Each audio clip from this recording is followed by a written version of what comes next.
The A's stadium situation, the Rays stadium situation, the state of baseball as we know it could have been much different if a few things went differently in 1992. It's a what if episode.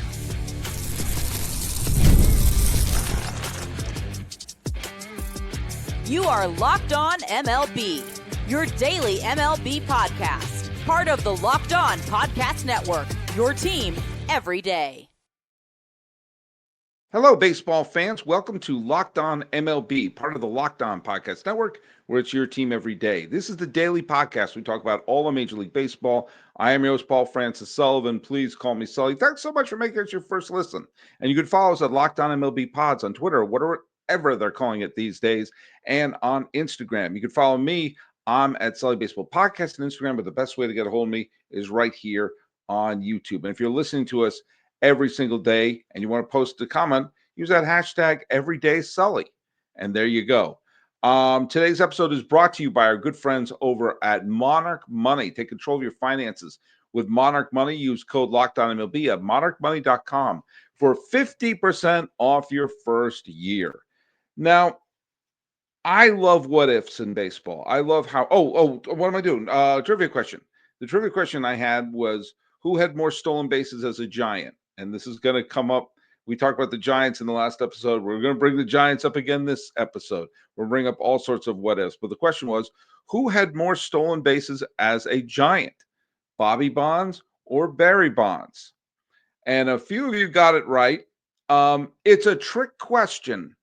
They both finished with the exact same number of stolen bases as a member of the Giants. Bobby Bonds stole 263 bases as a Giant, and his son Barry Bonds stole 263 bases as a member of the San Francisco Giants. On the nose, the same number of stolen bases. Now, their total stolen bases are actually not that different. Bonds finished with 514 stolen bases, and his dad finished with 461 stolen bases. Barry played in 8 more seasons than his dad, but by the time his body started to look differently, his stolen base totals really kind of plummeted. You know, we forget this, or I don't forget this, but Barry Bonds was the first player in the history of baseball to hit 400 home runs and steal 400 bases in their career. But when he achieved that, that was in 1998, when all attention was on McGwire and Sosa, McGwire and Sosa, McGwire and Sosa. And that's when his body transformed. That's all I'll say about that. And he was focused more on becoming the all-time home run champ. There's a what if about Bonds is going to be included in the what if. But I want to take us back. Look at our situation we have right now. Part of the mess of what's happened with the A's is there's been a crumbling stadium and an ownership that let it crumble. But there have been a lot of issues with the A's that you can point back, I think, really, when the Haas family, when Mr. Haas died, the rest of the family was trying to figure out what to do with the team, and they didn't invest in the team the way they did before. And the Raiders moved back in, ruining the Coliseum right around the exact same time that the Giants built this probably the best stadium in baseball. It was called Pac Bell Park now. I think it's called Oracle Park now. I can't keep track of these. I can't keep track when these corporations keep changing names and everything like that. But I think it's called Oracle Park now. And of course, we saw what happened. Now they've moved to, the A's probably should have moved to San Jose, but the Giants had the territorial rights. Now they've secretly moved to Sacramento. Shh, don't tell people they're in Sacramento. And supposedly they're building a ballpark in Las Vegas. I heard another post saying, everything's on its way. Everything's on schedule. I will believe that when shovel hits the ground. And you'll understand why when we go through a little bit of today's what if scenario. Also, of course, the stadium in Tampa Bay, Tropicana, has been an eyesore and it's built in the wrong place. It's a poorly designed stadium, and it's been a raspberry seed in the wisdom teeth of baseball as they've been trying to solve these two stadium issues for literally decades because baseball is foaming at the mouth to expand. This is the longest baseball has ever gone without an expansion since the first one back in 1961 and 1962. And there are markets like Nashville and Charlotte and maybe Portland, maybe Las Vegas. I don't know, but lots of markets out there that could, certainly Nashville. Nashville would be a great baseball market. I think Portland would be too, but there are other ones as well. But they can't do that and get those expansion fees until they solve these two stadium issues. And guess what? There was a series of events that happened in 1992 that if they had gone a little bit differently, this whole scenario that we're living through right now would be different. Now, let me explain what happened. Back then, the Bay Area had two baseball teams, the Giants and the A's. And as long as the A's arrived in Oakland in 1968, either the Giants or the A's were trying to move. Finley almost moved into New Orleans. The Giants almost moved to Toronto in 1977. The A's almost moved to Denver in 1980. But each time there was a new ownership that would come in at the last minute, and there would still be two teams in the Bay Area. But they both had interesting stadium dilemmas. And for a while, the A's had the superior stadium. Candlestick was an absolute dreadful stadium. I went to many, many games in my high school years at Candlestick Park and at the Oakland Coliseum, and it wasn't even close. The Oakland Coliseum was such a better stadium. Oakland Coliseum, before they built the monstrosity of Mount Davis, was actually kind of a nice baseball park. But Candlestick was a disaster. It was freezing cold at night. It was always a traffic jam because there was only one road leading in and out. It was as if when the Giants moved from New York to San Francisco, that Stoneham and all of them who ran the team asked the mayor of San Francisco, where's the worst place to put a stadium? And they said, Candlestick Point. And I said, fine, give us our shovels. And they built Candlestick Park, a disaster. And the Giants were having trouble drawing. And it was clear that they couldn't compete with the A's in 1992, who were on a roll. The Giants had a pretty good end of the 1980s. They went to the playoffs twice. They went to the World Series. And it looked like they were going to get a ballpark built in San Francisco. But then the earthquake hit in 1989 during the Bay Bridge series, and all support for public money went right into the cesspool. And so they thought maybe they could build in Santa Clara on the site which is currently the home of the 49ers. Or maybe they could build a stadium in San Jose. And nothing could work. And it looked like the Giants were going to move. And that would mean the A's would be the team of the San Francisco Bay Area. And there was an interesting leverage point in baseball at that point, and that was Tampa Bay. The city of St. Petersburg built a stadium which was originally called the Suncoast Dome in the mid-'80s. They built it on spec.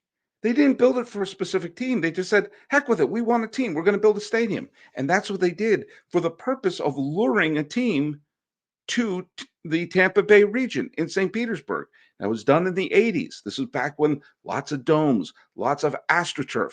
They hadn't gone through the stadium renaissance of Camden Yards at that point. So they built a circular donut stadium in the middle of St. Petersburg for the purpose of attracting a team. They almost got the White Sox to move there. They almost got the Mariners to move there. They almost got the Rangers. A bunch of teams were using Tampa Bay as leverage. Hey, build us a new stadium or we can play in Tampa Bay tomorrow, which of course is one of the big problems we have now. There are no major league ready stadiums just sitting waiting to go, or multi-purpose stadiums sitting waiting to go. And so it was sitting there, unused, a Major League Baseball stadium, unused, sitting there in Tampa Bay.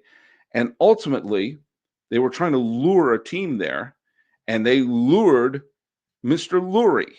Bob Lurie owned the Giants, saved them from going to Toronto in the late 70s, but he couldn't make it work anymore. And he worked out a deal with the good folks of St. Petersburg to move the San Francisco Giants to be the Tampa Bay Giants starting in 1993. And they would play in the Suncoast Dome. It was front page news on the San Francisco Chronicle. It was front page news in the Tampa Bay Times. They were starting to print out shirts that said Tampa Bay, Tampa Bay Giants. And it was a done deal, it looked like. And it had to be voted upon by the National League. Now, there was an interesting thing that was happening going into the 1993 season. And we come back, we're going to break down what happened and also, beyond that, what could have happened if things were just a little different. Okay, you're looking for a snack that's both delicious and nutritious? Crack into a good source of protein with wonderful pistachios. There they are. Wonderful Pistachios is one of the highest protein nuts. Each 1 ounce serving has 6 grams of protein, giving you over 10% of your daily value. Plus, they're packed with fiber and better for you unsaturated fats to help keep you feeling fuller longer. Now, this is my wonderful pistachio of choice. It's the roasted and salted and out of the shell. Because when I'm looking for a snack, I'm either teaching in my class or doing a podcast. I don't have time to take them out of the shell. And Wonderful Pistachio is a complete protein providing all 9 amino acids. And how these little green wonders, God, they pack such a protein punch. Now, this is my pistachio of choice. You may like it with the shell. You may like it with different flavors. They're all different choices. So get crackin' and get snackin' with a snack that packs a protein punch. Visit wonderfulpistachios.com to learn more. So for the Giants to move from San Francisco to Tampa Bay, all they needed to do was get a vote from the other National League owners to approve it. Now, they didn't get it. They lost the vote 9-4. And the big reason was the owner of the Marlins was trying to block it. Publicly, Wayne Huizenga, the owner of the Marlins, voted yes because he did not want to look like he was against more baseball in Florida, but he got a bunch of people to vote against it. 1993 was going to be the Marlins' first season. It was also going to be the Rockies' first season. And the Rockies and the Marlins didn't want to have their big entrance into Major League Baseball spoiled by this other interloper in Florida. But if they had gone along with it, if it had flipped, if it was not 9-4 one way, but 9-4 the other way, then the Giants would have moved. There was no other plan in San Francisco. There was no other stadium in San Francisco. There was no other owner in San Francisco that was willing to buy it for the Luries. It looked like it was a done deal, and the folks of St. Petersburg were ready to sue the tar out of everyone because they were denied an expansion team and said, well, we got the Giants now. Now, I want you to just imagine what would have happened. What ultimately did happen is that Peter McGowan came out of nowhere and bought the Giants and kept them in San Francisco. But they still were stuck with Candlestick Park. He needed to win over the fans who were really, really mad that the Giants almost skipped town. It looked like they were about to skip town. And he offered them a gigantic olive branch called Barry Bonds. He signed Barry Bonds, who people thought he was going to sign with either Atlanta or San Diego, or maybe he would have signed with the Yankees. The Yankees weren't a powerhouse at that point yet. They were pretty bad in 1992. But I think San Diego or Atlanta were considered to be the most logical landing spots for Barry Bonds. But instead, the Giants, needing to appease everybody, signed the son of Bobby Bonds and the godson of Willie Mays and said, oh, it's a big family reunion. And Bonds became, well, we know what Bonds became. Now, let's review what could have happened. The Giants, what also would happen is eventually the popularity of the Giants kicked in, and with a lot of private investors, they built what became Oracle Park. And with that, at that same time, the A's were stuck with a completely redesigned and terrible new Coliseum that was rebuilt for the Raiders, who came back from LA and basically ruined the Oakland Coliseum. So even though in the early 2000s you had a very good Giants team and a very good A's team, One was playing this jewel of a ballpark with the best new tradition in baseball, which is the boats going up there to catch the Barry Bonds home runs into the bay, and the other was playing in an absolute disaster. Eventually, the power of the bay went the Giants' way. And even though the A's remained competitive in the 2000s and throughout the 2010s, they could never outdraw the Giants, who went on to win a couple of pennants and win the World Series 3 times. And the A's couldn't get back to the World Series. And eventually, it led to what we had. Meanwhile, the Rays situation was a stadium right now, that very stadium that was obsolete before the Rays played their first game in there. The roof was torn off of that, and now no one knows what's going to happen. Oh, let's do the what ifs. What if the National League had voted to approve it, saying, well, do you know what? The candlestick sucks. You made the deal. Let's honor the deal. You made a deal in good faith. Let's honor it. And the Giants would have moved to Tampa Bay. You would have had a natural rivalry between Tampa Bay and the Florida Marlins. You would have 2 National League teams in Florida, and you also would have had a close move to Atlanta. So you would have had the entire South basically be National League. Kind of already is. But you would have had a more established team playing in Tampa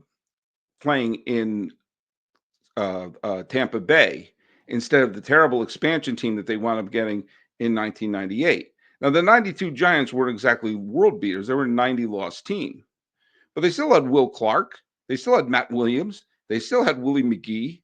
They still had players like Bill Swift and John Burkett and Bud Black and Rod Beck. They still had major leaguers on that team. And it would have been a slightly more competitive team than you would have seen if the Tampa Bay Devil Rays. You also would have, and this is a key thing, the A's would have the Bay. And the chances of a second team in the Bay Area would have been absolutely zero. Would have been zero with a capital zero. Because I think that secretly a lot of people in baseball felt it was a mistake for Finley to put the A's in Oakland. And I think a lot of people and a lot of the attendance situations have shown that, look, I love having both teams in the Bay Area. And I've lived in the Bay Area for many, many years. But from a practical point, they probably would have been better off going to another city or staying in Kansas City for that matter. But if the Giants left, the A's would have had the entire Bay Area. And this is before they ruined the Coliseum. Now, eventually the Raiders probably would have come back. But what it also would have done was open up San Jose. And for decades, both the A's and the Giants were looking at San Jose and salivating, realizing there's a lot of open space there.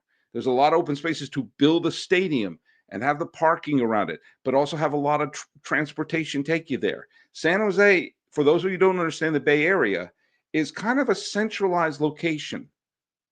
It's right there in the middle of the Silicon Valley where all the tech money is, and it's pretty much equidistant from San Francisco and Oakland. So you can get the San Francisco crowd, you can get the Oakland crowd, you can get everyone from the peninsula, you can get everyone from the South Bay, all converging onto San Jose. So while Oakland fans may have lamented what would have been the inevitable loss of the A's from Oakland, the whole Bay Area would have moved their baseball allegiance to San Jose, of which the Giants no longer had those territorial rights because they would be in Florida. And so you would not have had this situation. You probably would have had a jewel of a ballpark built there. And the San Jose A's would be the baseball team of the region. That would have happened. Now, how would the Giants have fared in Tampa Bay? Well, they would have had a competitive team in there probably right off the gate. Now, if the Giants had played the Marlins like they did in 1997, it would have been an all-Florida situation there, but I digress. And the situation would have been a little different if you had an established team there And maybe when the ballpark craze started to sweep all of baseball, maybe you would have had a quicker route to a new ballpark being built in downtown Tampa Bay. But here's another thing that would have happened. An expansion happened in 1998. That was the invention of the Tampa Bay Devil Rays. Well, if the Giants had moved there, then there would have been no purpose, no need to expand into Tampa Bay. And guess what that would have also affected? Say it with me, folks. The Expos? Have you ever checked your bank account and wondered, hey, where did all my money go? Between dining out, online shopping, and streaming stuff, it's easy to lose track. That's where Monarch Money comes in. It's your personal CFO, giving you full visibility and control of your finances. Monarch Money isn't a budgeting app. It's not just that, it's a complete financial command center. You can track all of your accounts, investments, spending in one place, so you stop just managing your money, you start building wealth. And when I started using Monarch, I realized there was lots of subscriptions and things like that was chipping away at my available balance. Now, instead of lots of apps, you could use Monarch to check in on your finances, track spending, and even make long-term goals. And if you have a partner, you have a spouse, whoever you manage your money with, you know what? You can track shared and personal accounts, set goals, and stay on the same page without the stress. Take control of your finances. With Monarch Money, use code LOCKEDONMLB at monarchmoney.com for 50% off your first year. That's monarchmoney.com, code LOCKEDONMLB for half off your first year.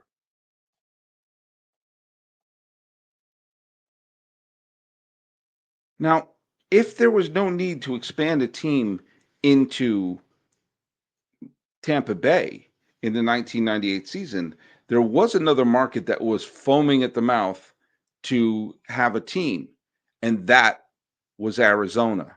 And Arizona was ready to go. And Arizona had their expansion with the Diamondbacks. But if there was no team waiting to go in Tampa Bay, one of the other markets would have had an expansion team that year.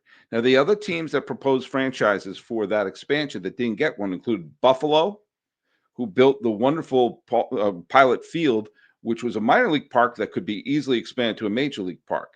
But the chance of them putting a team in Buffalo pretty close to Toronto, or relatively close to Toronto, probably wasn't going to happen. Nashville, but Nashville wasn't quite ready yet. And you had Vancouver, which probably also, well, may or may not have been ready at that point. Now, Charlotte would have been potentially a place to put a team as they were expanding in the NBA, but the obvious team would have been Washington. The city of Washington had a stadium that was ready to go. It was RFK Stadium, RFK Senior. I'm mentioning RFK Junior here. They would have probably had to work something out with Baltimore, just like what happened with the Nationals. Probably had to pay an extra thing to Baltimore, but you probably would have expanded into Washington at that point. And when everything fell apart with the Expos in the early 2000s, well, they probably would have to stay there without the Washington option sitting right there for a move. All this would have happened if the National League had voted to approve the move to Tampa Bay. The other thing that would have happened is Barry Bonds probably would have signed either with the Braves or the Padres. If he had signed with the Padres, and the Padres were very aggressive those years to signing big players and making big moves, only to then go on a fire. So they went on an absolute fire sale in 1993, selling away the likes of Tony Fernandez and Fred McGriff and Gary Sheffield. If they had signed Barry Bonds there, they probably would have traded him away too. If Bonds had signed with the Atlanta Braves, while the Braves were in the middle of their absolute, rampage through the National League that lasted from 1991 to 2005, and you would have had Barry Bonds in his prime, not bulked up Barry Bonds, but the five-tool Barry Bonds to be going there along with the likes of Glavine, Maddox, Smoltz, and all of them. File that under, oh my God. File that under, wow. File that under, they probably won 2 or 3 more rings. But then again, if they had done that, they probably aren't acquiring Fred McGriff. I don't know. It's a delicate balance. But the main thing is the entire history of Bay Area baseball would have changed. Bonds would be the son of Bobby, but have no connection to the Giants. And there would have been a unifying moment. Yes, it would have been tough for diehard Giant fans to embrace the A's initially, but there would have been so much anger. And I was there. I was living there. I saw the anger over the loss of the Giants. And my dad, may he rest in peace, the single biggest Giant fan I ever met in my life, bought an A's hat during that time and said, if they left me, I'm signing with the A's. Moving the team to San Jose, moving the A's eventually to San Jose, and probably eventually building a huge new stadium for Al Davis and the Raiders. Maybe the Raiders are still sticking around. I don't know. I can't add the NFL to this. All of this would have been different. And chances are there's a different relationship with baseball in Tampa Bay. And maybe they've built a new stadium by now. But there certainly would have been a unifying situation with baseball in the Bay Area. Because think about this for a second. That was, I'm talking about 1992. 1992 was, and I'm not great at math, but I do believe, or let's say the 1993, starting the 1993 season, that's 32 years ago. And using the rule of 7, if you're 39 years or younger, if the Giants had moved and the A's were the team of the Bay Area, you would have had everyone under the age of 40 in the Bay Area being like, yeah, the A's, they're my team. That's the team of the Bay Area. And probably the team of San Jose. And then there's no team playing in Sacramento this year. There's no digging up dirt in Las Vegas going on. And chances are a more established franchise would have meant a better stadium situation for the Tampa Bay Rays, at least right out of the gate. I don't know. And Barry Bonds would have been a beloved Brave. Or maybe he would have been with San Diego and he would have been like Gary Sheffield, who, again, Gary Sheffield, a great career, great player, but he bounced all over the map. And it's tough to associate him with one team over another. All that would have been different if the owners in 1992 had voted to have the Giants go through with the deal that they had worked out with St. Petersburg. Man, St. Petersburg used to be the place everyone wanted to go to. And now it's the place everyone's trying to leave. All would have been a lot different. The San Jose A's, the Tampa Bay Giants, the Montreal Expos, and beloved Brave Barry Bonds. All if a few things had gone differently back in 1992. By the way, thanks so much for making Locked On MLB your first listen.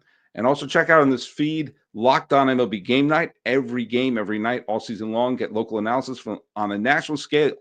Find MLB Game Night right here on your Locked On MLB YouTube and podcast feed. Let's throw the trivia question out here. The Tropicana Field, which is now going to probably get a temporary fix. Which team was of all the major sports in America, NBA, NFL, Major League Baseball, National Hockey League, which team was the first team to call Tropicana Field, or the Suncoast Dome, as it was originally called? What was the first team to call Tropicana Field home? A team played there before the Tampa Bay Rays. That's your question. Who was the first team to call Tropicana Field home? Put your answers right down there on the YouTube and follow us at Locked On MLB Pods on Twitter or whatever they're calling it these days, and on Instagram. I'm your pal Sully. I'm at Sully Baseball Podcast on Instagram, and I'm also right here on YouTube. Talking about a what if in 1992 that really could have flipped what we now consider normal in baseball on its head. This has been Locked On MLB. I am your host, Paul Francis Sullivan. Please call me Sully.